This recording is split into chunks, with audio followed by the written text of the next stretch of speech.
திண்டுக்கல் மாவட்டம் செம்பட்டியில் இயேசு வாழ்கிறார் ஊழியங்கள் நடத்தும் ஆசீர்வாத உபவாச ஜெப கூட்டம் மாதந்தோறும் 2வது வெள்ளி மற்றும் சனிக்கிழமை. இம்மாத ஜெப கூட்டங்கள் ஜனவரி 10, 11. நேரம் காலை 9:30 மணி முதல் மதியம் 2:30 மணி வரை. தேவ செய்தி மற்றும் ஜெபம் சகோதரர் எல். வின்சென்ட்ராஜ். உங்களுக்கு ஒரு வழியை கர்த்தர் திறந்து வைத்திருக்கிறார். அதுல கொண்டு போவதற்கு தான் இந்த நெருக்கமான இடுக்கமான பாதைகளை கர்த்தர் அனுமதிக்கிறார். சகோதரி கலா வின்சென்ட்ராஜ். இந்த துன்பம் ஆண்டவருடைய அன்பை விட்டு என்ன செய்யாது, பிரிக்காது என்று உங்களை திட்டப்படுத்தி கொண்டு, உங்களை பலப்படுத்தி கொண்டு, ஆண்டவரே உமக்கு நன்றி என்று சொல்ல முடியுமா, முடியாதா? இடம் வானத்தின் வாசல் எழுப்புதல் ஜெப மையம், செம்பட்டி, திண்டுக்கல். தேவ பிள்ளைகளே, இந்த உபவாச ஜெபத்தில் கலந்து கொண்டு தேவ ஆசீர்வாதத்தையும் தேவ கிருபையும் பெற்று செல்ல உங்கள் யாவரையும் அன்போடு அழைக்கிறோம். மேலும் விவரங்களுக்கு 9498 00 04 49 944 28 00 449.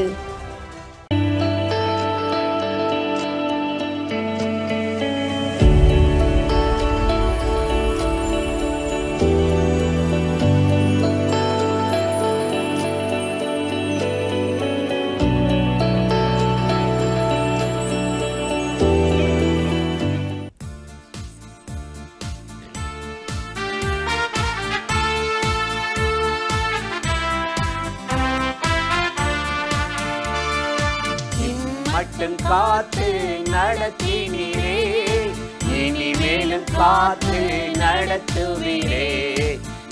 மட்டும் காத்து நடத்தினீரே, இனிமேலும் காத்து நடத்துவீரே. ஜீவனுள்ள தேவரே, ஜீவனுக்குள் வாழ்பவரே, உமக்கே ஆராதனை, உமக்கே ஆராதனை.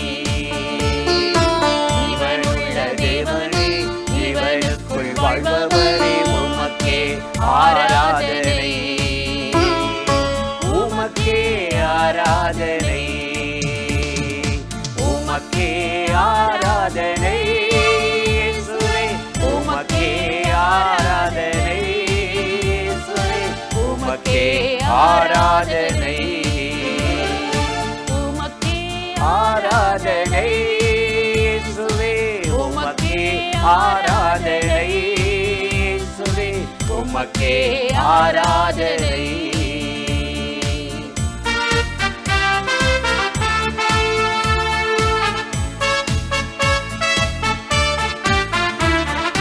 நான் நம்பும் தேவனும் நீர், எந்தன் அடைக்கலமே. நான் நம்பும் தேவனும் நீர், எந்தன் அடைக்கலம் நீர்.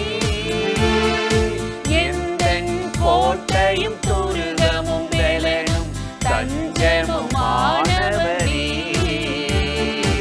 எந்தன் கோட்டையும் துருகமும் பலனும் தஞ்சமுமானவரே.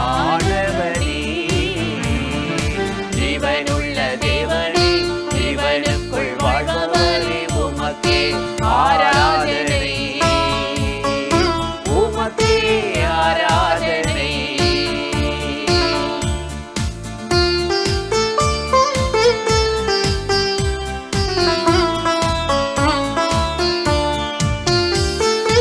எந்தன்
உலகின் வெளிச்சமும் ரட்சிப்புமானி யாருக்கு பயப்படுவே? ஜீவனுள்ள தேவனே, ஜீவனுக்குள் வாழ்பவரே, உமக்கே ஆராதனை, உமக்கே ஆராதனை. ஜீவனுள்ள தேவனே, ஜீவனுக்குள் வாழ்பவரே, உமக்கே ஆராதனை, உமக்கே ஆராதனை, உமக்கே ஆராதனை, உமக்கே ஆராதனை, உமக்கே ஆராதனை, உமக்கே ஆராதனை, உமக்கே ஆராதனை, உமக்கே ஆராதனை, உமக்கே ஆராதனை, இயேசுவே உமக்கே ஆராதனை, உமக்கே ஆராதனை. பிரியமானவர்களே, ஆண்டவராகிய இயேசுவின் நாமத்தினாலே இந்த காலை நேரத்தில் இயேசுவை தினம் பார்ப்போம் என்ற இந்த நிகழ்ச்சியின் மூலமாக உங்களை சந்திப்பதில் மிகுந்த மகிழ்ச்சி அடைகிறேன். கர்த்தர் நல்லவர், அவர் கிருபை என்றும் உள்ளது. இந்த நாளிலும் இந்த காலை நேரத்தில் இணைந்திருக்கிற உங்களை ஆசீர்வதித்து கிருபையால் நிரப்பி நடத்துவார். இன்றும் கூட வேதத்திலிருந்து சில வார்த்தைகளை உங்களுக்கு ஞாபகப்படுத்தி ஜெபிப்பது நல்லது என்று உணர்ந்தேன். ஆதியாகமம் 8:22 நாம் வாசித்து பார்த்தால், பூமியில் உள்ளளவும் விதைப்பும் அறுப்பும் ஒளிந்து போவதில்லை என்றார். அழகா ஆண்டவர் சொல்லியிருக்காருல, விதைப்பும் ஒழியாது அறுப்பும் அழியாது என்று சொன்னார். ஒரு மனிதன் இந்த உலகத்தில் வாழ்வதற்கு உணவு ரொம்ப அவசியம். எவ்வளதோ விஞ்ஞானம் வந்துருச்சுங்க, டெக்னாலஜி வந்துருச்சு, சந்திர மண்டலத்துக்கு போகிறாங்க, வானமண்டலத்துக்கு போகிறாங்க. இருக்கட்டும், நமக்கு தேவை நல்ல ஆரோக்கியமான உணவு.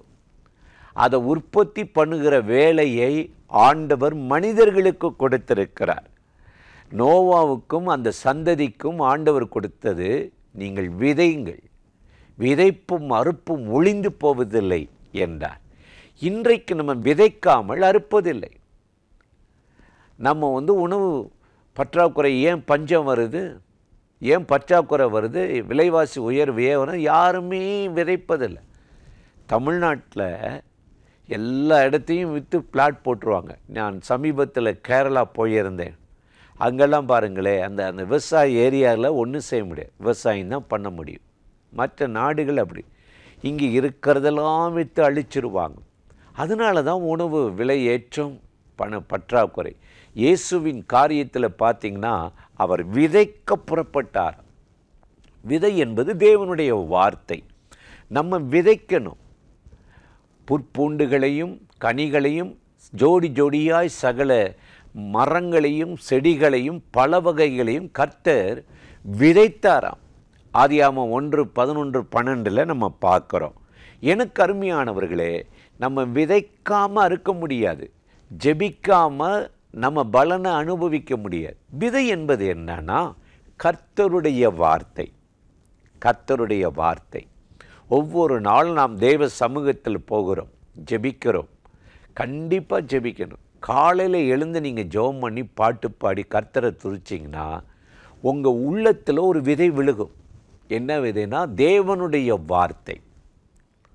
அந்த தேவ வார்த்தை உங்கள் உள்ளத்தில் விழுந்த உடனே அதை தியானிக்க ஆரம்பித்தோம். சிந்தையில் ஒரு சமாதானம், இருதயத்தில் ஒரு சமாதானம், உங்களுக்கு நல்ல ஆரோக்கியம் வரும்.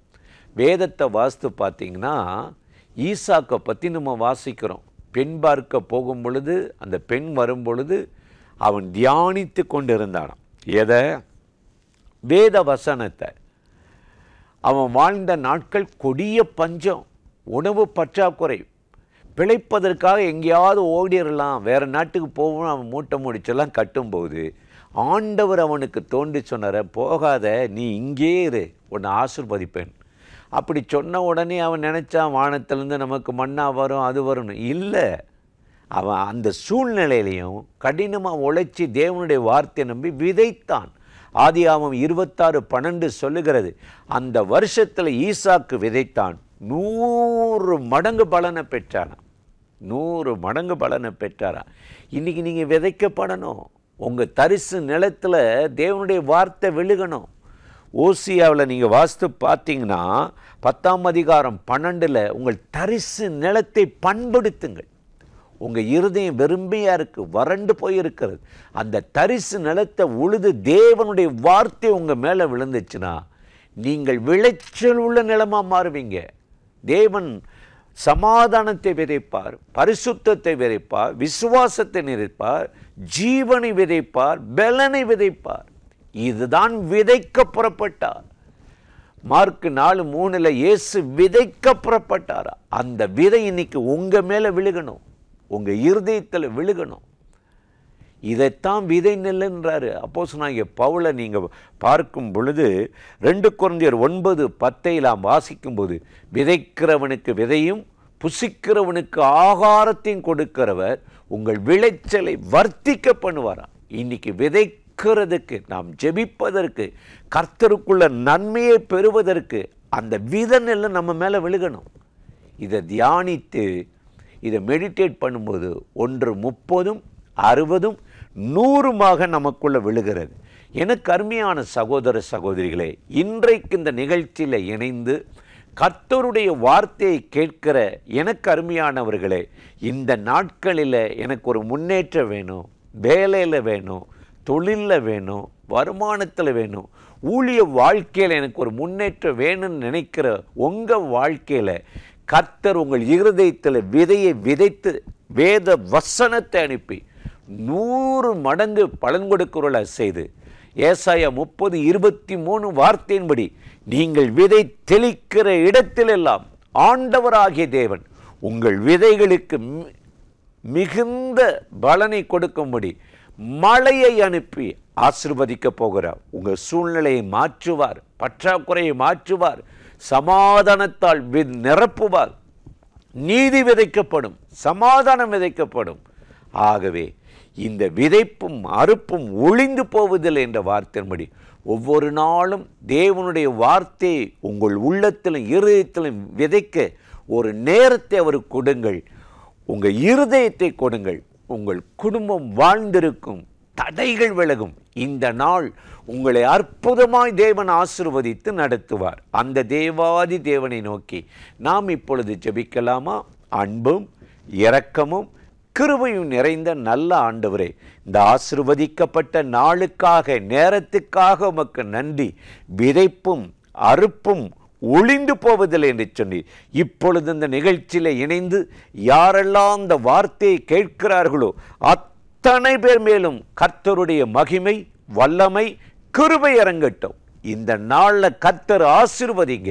அவர்களுடைய காரியங்களில் ஆண்டவரை மிகுந்த 100 மடங்கு பலன் கொடுக்க உதவி செய்யும். இந்த நாளில் தேவ பிரசனம் அளவில்லாமல் அவர்களை நிரப்பி நடத்தட்டும். ஆசீர்வதியும். இயேசுவின் நாமத்தில் வேண்டிக் கொள்ளுகிறோம் பிதாவே. ஆமேன், ஆமேன். ஆண்டவர் இந்த ஜெபத்தை கேட்டிருக்கிறார். கட்டாயம் இந்த நாளில் ஆசீர்வதித்து நடத்துவார். ஆமேன்.